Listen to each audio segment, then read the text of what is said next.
So student, अब हम लोग आज क्वेश्चन नंबर 14 से देखेंगे। यहाँ पर एक फील्ड है जिसका रेशियो 5 और 3 दिया हुआ है, ठीक है। और इसका लेंथ आपसे पूछ रहा है, जबकि ब्रेथ जो है तो वाइड को ही ब्रेथ कहते हैं, वो 42 मीटर दिया हुआ है।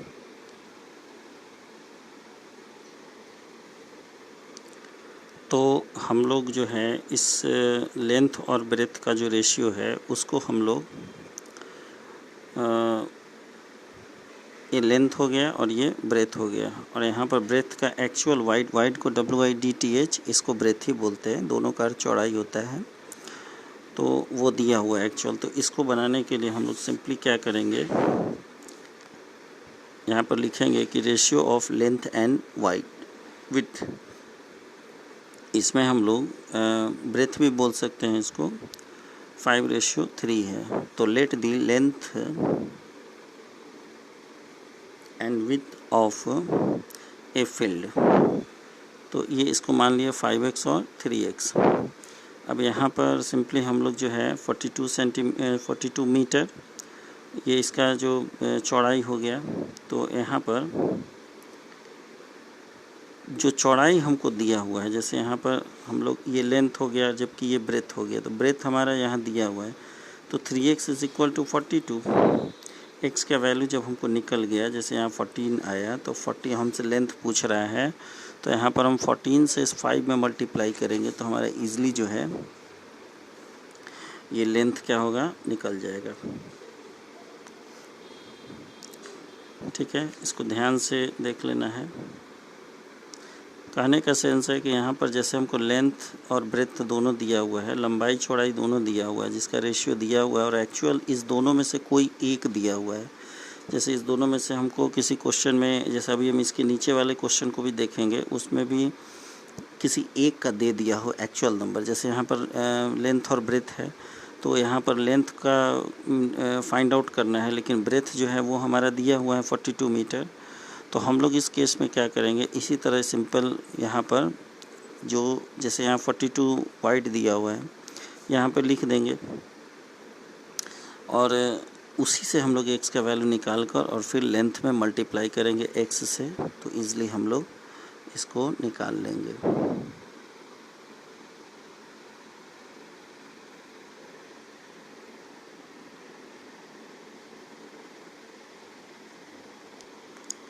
सो स्टूडेंट, क्वेश्चन नंबर 15, 16, 17 ये इसी प्रोसेस पर सेम टू सेम बनेगा। जैसे यहाँ पर समझना है सिर्फ, यहाँ पर चूँकि ब्रेथ दिया हुआ था यहाँ पर, तो हम लोग ब्रेथ वाले पोर्शन को ही यहाँ पर रख कर इक्वेशन में बनाए हैं। उसी तरह हम लोग को अगले क्वेश्चन में भी हम लोग को ऐसे ही करना है। जैसे ये चीज़, ये प्रोसेस समझ में आ गया होगा, वीडियो पॉज करके आप देख लें। और उसके बाद अब हम लोग आते हैं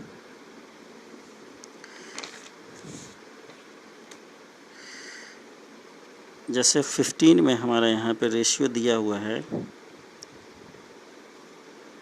इनकम और सेविंग का, मतलब ये 11 जो है ये इनकम का है और ये 2 जो है वो सेविंग का है। तो हम लोग को एक्सपेंडिचर इसमें निकाल लेना है।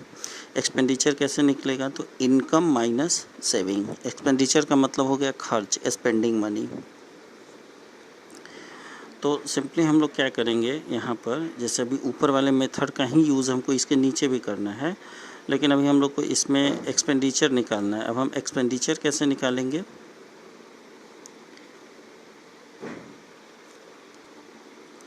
सो स्टूडेंट यहाँ पर देखना है कि हमारा जो 11 है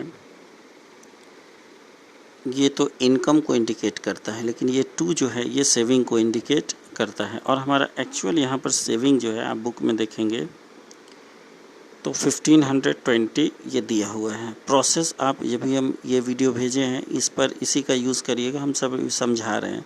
जैसे यहाँ पर हमको सेविंग एक्चुअल में दिया हुआ है और सेविंग का रेशियो भी है, तो इसी दोनों के मदद से जब हम प्रोसेस पर बनाएंगे तो ये 11x हो जाएगा, ये 2x हो जाएगा, जैसा प्रोसेस अभी हम ऊपर बताए थे।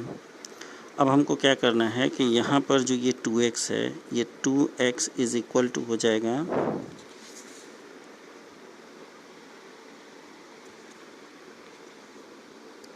15 1520, तो x का वैल्यू क्या होगा, 1520/2 हो जाएगा। x का वैल्यू हमारा हो जाएगा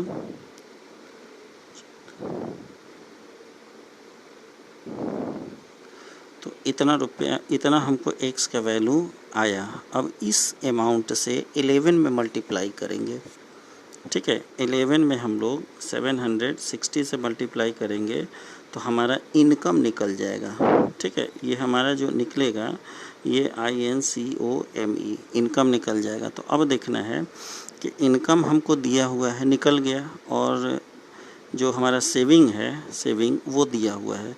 तो इनकम में से अगर हम सेविंग माइनस करेंगे तो एक्सपेंडिचर निश्चित रूप से निकल जाएगा। ऐसे करके इसको बनाना है। अगला क्वेश्चन यहाँ पर है, इनकम और एक्सपेंडिचर का जो रेशियो है वो 7 और 6 दिया हुआ है। इनकम मतलब आमदनी और एक्सपेंडिचर खर्च को बोलते हैं। हमको यहाँ पर सेविंग निकालना है, ठीक है। तो ये देखना है हमको कि आखिर दिया क्या हुआ है। तो ये जो 14,000 है, यहाँ देखना है, ये 14,000 जो है ये हमको जो है यहाँ पर देखना है, ये इनकम है। तो कहने का मतलब है कि यहाँ पर पहला इनकम यहाँ पर है, उसका रेशियो क्या हो जाएगा, 7 हो जाएगा। तो यहाँ पर जैसा हम अभी इसको बनाया उसी तरह 7x = 14,000 हो जाएगा, ठीक है। इस क्वेश्चन में प्रोसेस हम लोग ये वाला क्वेश्चन जो सबसे यहाँ पर बताए थे, क्वेश्चन नंबर 14, उसी के जैसा 15, 16, 17 भी बनेगा। तो 14 के जैसा ही यहाँ पर 16 में भी बनेगा। तो 7x यहाँ पर देखिए 7x दिया हुआ है और यहाँ इनकम दिया हुआ है, इसी दोनों को हम लोग इक्वेशन पर बैठाएंगे। तो यहाँ पर जैसे 7x = 14,000 हो जाएगा, x = क्या हो जाएगा, 2,000 हो जाएगा। तो हमारा सेकंड नंबर क्या है, 6 है एक्सपेंडिचर। तो इस 2000 में 6 से मल्टीप्लाई करें तो 12,000 आ जाएगा। ये जो 12,000 आया, ये 12,000 हमको क्या हो जाएगा, एक्सपेंडिचर हो जाएगा। तो एक्सपेंडिचर ये हमारा हो जाएगा। अब इसमें क्या करना है, हमको निकालना है सेविंग। तो इनकम हमारे पास है, ठीक है, इनकम हमारे पास है, और उसमें से अगर हम इस एक्सपेंडिचर को माइनस कर देंगे, खर्च को माइनस कर देंगे, तो हमारा एक्सपेंडिचर सेविंग निकल जाएगा। सेविंग निकालने के लिए इनकम में से एक्सपेंडिचर को माइनस करना होगा। तो इस तरह से बनाएंगे इसको।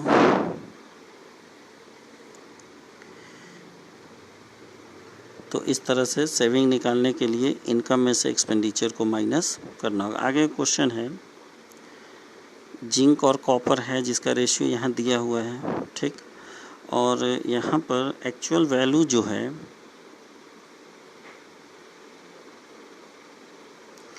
ये 11.7, ये कॉपर का वेट दिया हुआ है। तो हम लोग उसी तरह इसमें कॉपर का रेशियो सर्च करना है, तो 9 हो जाएगा, क्योंकि यहाँ पर जिंक है फिर कॉपर है, तो 9 हो जाएगा। पहले 1 नंबर इसी का इंडिकेट करेगा, तो 9 जो है ये कॉपर का। तो 9x जो प्रोसेस हम अभी यहाँ पर 14 नंबर में बताए थे, वही प्रोसेस का यूज़ करना, वीडियो भेज चुके हैं। तो यहाँ पर 9x = हो जाएगा 11.7, जो x का मान आएगा उससे 7 में हम मल्टीप्लाई कर देंगे तो हमको जिंक का वैल्यू निकल जाएगा, मतलब जिंक का वेट जो है वो जिंक का वेट हमको निकल जाएगा। तो इसी तरह से हमको बनाना है। अगला क्वेश्चन इसमें है, यहाँ पर एक बस जो है वो 128 किलोमीटर 2 आवर्स में जाती है। तो इसका स्पीड निकालने के लिए डिस्टेंस बटा टाइम हो जाएगा।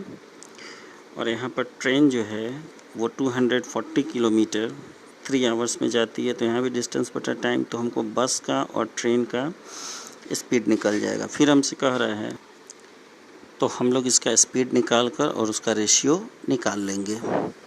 चलिए अब इसका हम लोग नेक्स्ट क्वेश्चन जो है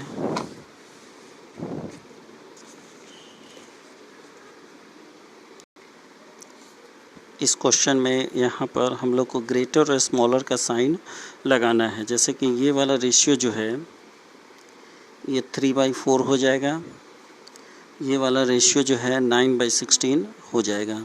और इसी तरह रेशियो में कन्वर्ट करने फ्रैक्शन में कन्वर्ट करके, जैसे हम लोग क्लास 5 में फ्रैक्शन का ग्रेटर स्मॉलर सीखे थे बनाना, वैसे ही इसको बनाएंगे। इसका एक क्वेश्चन हम बना कर दिखा देंगे, उसी के बेस पर आपको रेस्ट क्वेश्चन भी बनाना है। और ये फिल इन द ब्लैंक्स में जैसे 24 यहाँ 40 दिया हुआ है, यहाँ पर 5 है, इसका मतलब है इस 40 में हम 8 से डिवाइड किए हैं तभी हमको 5 आया है, तो इसमें भी 8 से डिवाइड होगा और ये 3 आएगा यहाँ पर।